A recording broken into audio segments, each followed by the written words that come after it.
Veremos y desarrollaremos a la estática. La estática es la parte de la mecánica que estudia los cuerpos en estado de equilibrio sometidos a la acción de las fuerzas. La fuerza es toda causa capaz de modificar el estado de movimiento o de reposo de un cuerpo o de producir en él una deformación. La fuerza es una magnitud vectorial, se representa por una flecha al vector y necesitamos conocer no solo su módulo, sino también su dirección, sentido y punto de aplicación. Representación gráfica de las fuerzas. Para que una fuerza quede determinada debemos conocer su recta de acción o directriz, su intensidad en kilogramos, toneladas o newtons según el sistema de unidades adoptado, su sentido se indica con una flecha y su... Las fuerzas se pueden descomponer. Esto se debe a que las componentes de la fuerza sobre cada eje son Fx, que es igual a la fuerza por el coseno de A, y Fi es la fuerza por seno de A. Teniendo en cuenta la definición del módulo de un vector, el módulo de la fuerza se obtiene mediante la siguiente expresión. F es igual a raíz de F a la I a la 2 más Fy a la 2. Y por medio de la definición de tangente de un ángulo agudo, podemos relacionar los módulos Fx y Fy con el ángulo A que forma con el semieje X positivo de la siguiente forma. Tangente A es igual a fuerza Y sobre fuerza Z. El sistema de fuerzas. Sistema de fuerzas de igual dirección y distinto sentido. En los sistemas de fuerza que tienen igual dirección, colineales y distinto sentido, la resultante tiene una intensidad igual a la diferencia de las intensidades de las componentes, igual dirección que estas y el sentido de la fuerza de mayor intensidad. Fuerzas concurrentes.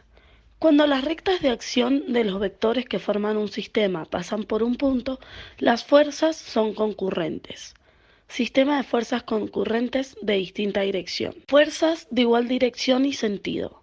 La resultante tiene una intensidad igual a la suma de las intensidades de las componentes e igual dirección y sentido. A continuación veremos la suma de fuerzas concurrentes. Anteriormente, las fuerzas concurrentes van en direcciones distintas pero se cruzan en un punto determinado. Estos componentes se pueden graficar en un sistema de coordenadas cartesianas, o sea, x e y, y para hallar sus resultantes se necesita trabajar con las fórmulas del seno, coseno y pi. Ejemplo, una silla hamaca está colgada del techo por dos cuerdas que forman un ángulo de 50 grados. La cuerda 1 ejerce una fuerza de 5 N y su ángulo respecto al piso es de 30 grados. Por otro lado, la cuerda 2 ejerce una fuerza de 3 N y su ángulo respecto al piso es de 70. F1 tiene una fuerza de 5 N y su ángulo es de 30 grados, mientras que F2 tiene una fuerza de 3 N y su ángulo es de 70 grados, mientras que F1 y F2 forman un ángulo de 50 grados. A la derecha está todo explicado en un gráfico. A continuación hay que calcular la resultante, pero para poder hacerlo hay que seguir varios pasos.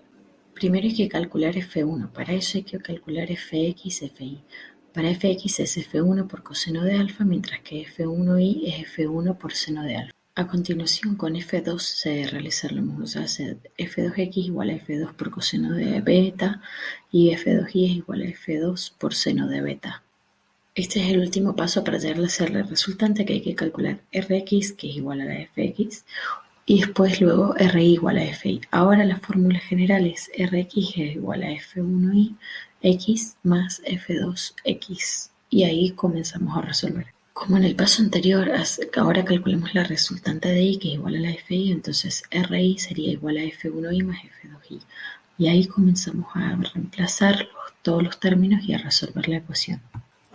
A continuación, calculamos la resultante, que es resultante igual a resultante de x al cuadrado más resultante de y al cuadrado, todo a la raíz cuadrada, lo cual nos da 72,99 newton.